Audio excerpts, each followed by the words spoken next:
할렐루야, 반갑습니다. 다시 사무엘상 6장으로 가도록 하겠습니다.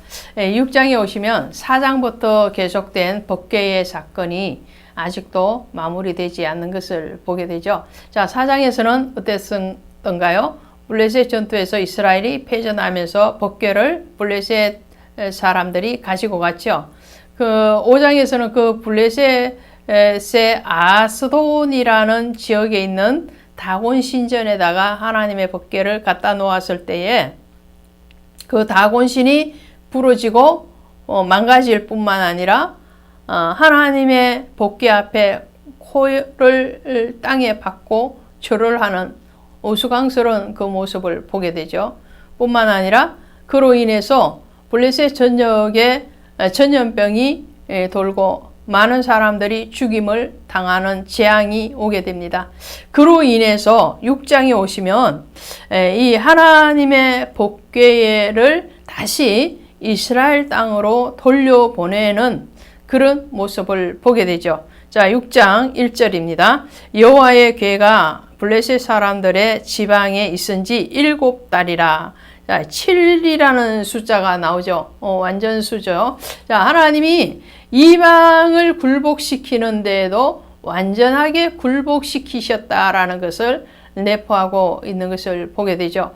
이스라엘 백성들, 다시 말씀드리면 하나님을 믿는 사람들에게는 완전한 승리를 가져오시는 것이 하나님의 은혜시고, 또 이스라엘의 사람이 아닌 하나님을 알지 못하고 하나님을 배척하는 그 사람들에게는 완전한 하나님의 권위를 스스로 드러내시고 그들을 굴복시키시는 하나님의 전능하심에 대해서 7이라는 숫자를 가지고 말씀하고 있습니다. 그래서 블레셋 사람들이 이제 이 법궤를 이스라엘 땅으로 돌려보내는데 그냥 돌려보낼 수는 없는 거죠. 그래서 속건제를 드려야 할지니라. 그리하면 병도 낫고 그의 손을 너희에게서 옮기지 아니하는 이유도 알리라 하니.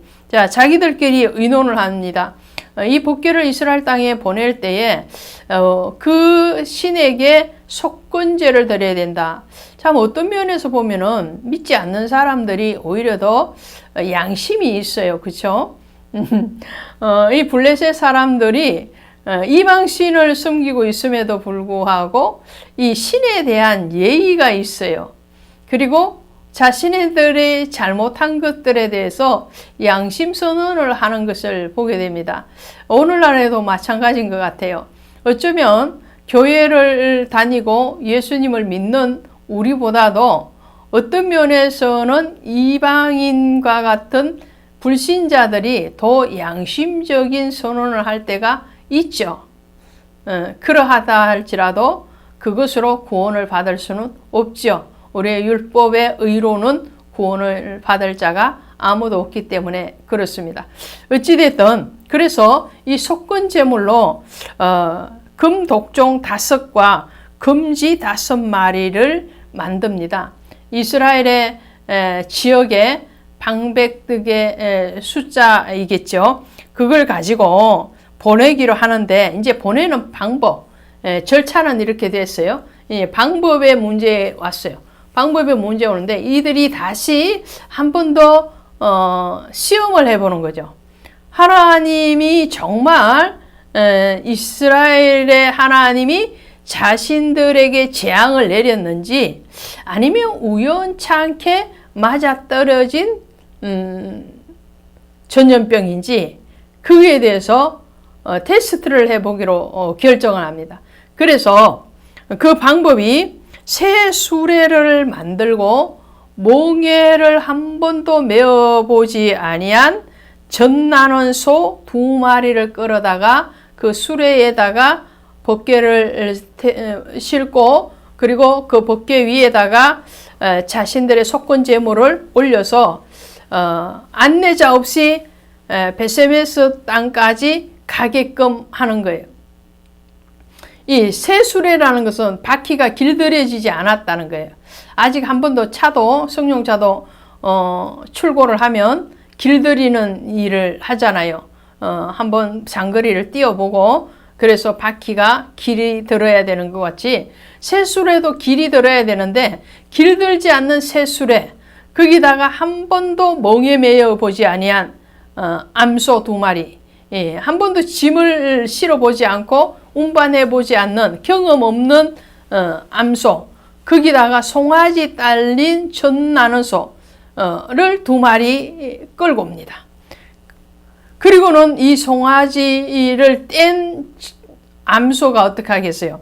암소가 송아지는 뒤에서 울고 있겠죠. 엄매 엄매 하고 울고 있죠. 시골에서 소를 길러보면 그걸 알 수 있어요. 소를 끌고 나와서 밭갈이 하기 위해서 밭으로 가려 때는 그 송아지를 같이 데리고 가는 것이 유익합니다. 그런데 송아지가 막 나대니까 그 송아지를 마구간에 가둬놓고 암소만 몰고 오면 그 송아지는 송아지대로 울고 어미소는 어미소대로 울면서 갈거든요. 눈에서 이 왕방울만한 눈에서 눈물을 뚝뚝 흘리고 가는 그 소의 모습을 저도 어릴 때에 봤던 것 같습니다. 자, 그런 상황에서 이 암소가 어떻게 해요? 한 번도 멍에 메어보지 않는 그 암소가 그것도 혼자 가는 것이 아니고 2마리의 암소가 어떻게 해요? 발을 맞춰서 가야 되는 거죠. 예.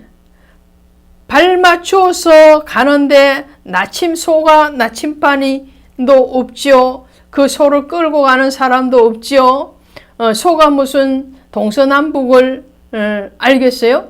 그런데 이 소가 어떻게 가면 똑바로 베스메스로 가면 이거는 하나님이 블레셋에게 재앙을 내린 것이 맞고, 그렇지 않고 소가 울거나 뒤돌아보거나 우왕좌왕해서 길을 헤매거나 그러면 우연히 블레셋 땅에서 전염병이 도는 것이지 이 하나님의 법궤가 재앙을 내린 것이 아니다.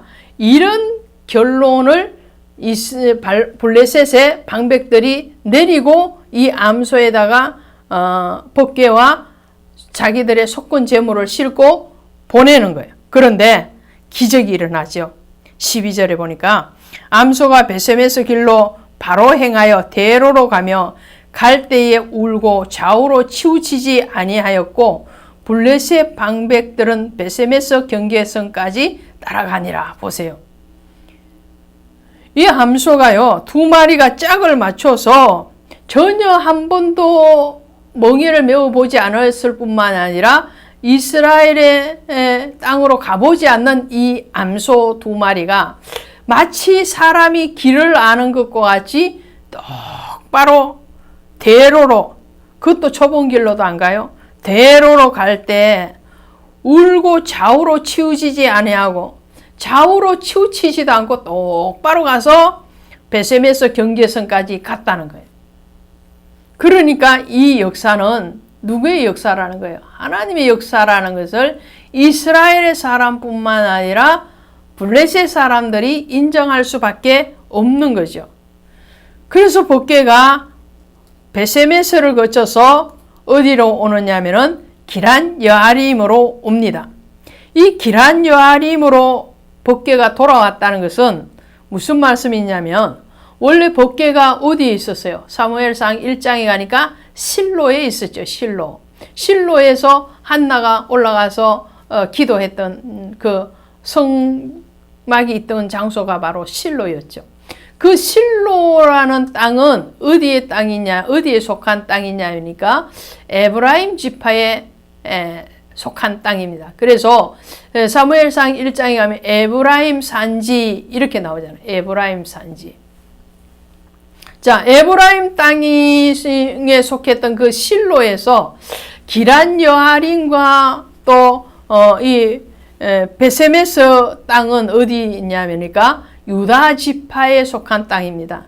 에브라임의 땅에서 유다 지파의 땅으로 법궤가 이동했다는 것은 바로 하나님이신 예수 그리스도께서 오심에 대해서 예고하고 계시다는 것이죠. 이 베세메스의 암소는 바로 십자가를 지고 좌로나 우로나 치우치지 아니하고 골고다 언덕길을 오르신 예수 그리스도 자신을 나타냅니다. 예수 그리스도 자신이 어떠한 누구의 방향 지시가 없다 할지라도 그분은 오직 십자가의 그 길을 가시는 분이고 그 십자가의 완성을 이루시고 그리고 스스로 영광 받으시는 분이라는 것을 6장에서 말씀하고 있습니다. 고맙습니다.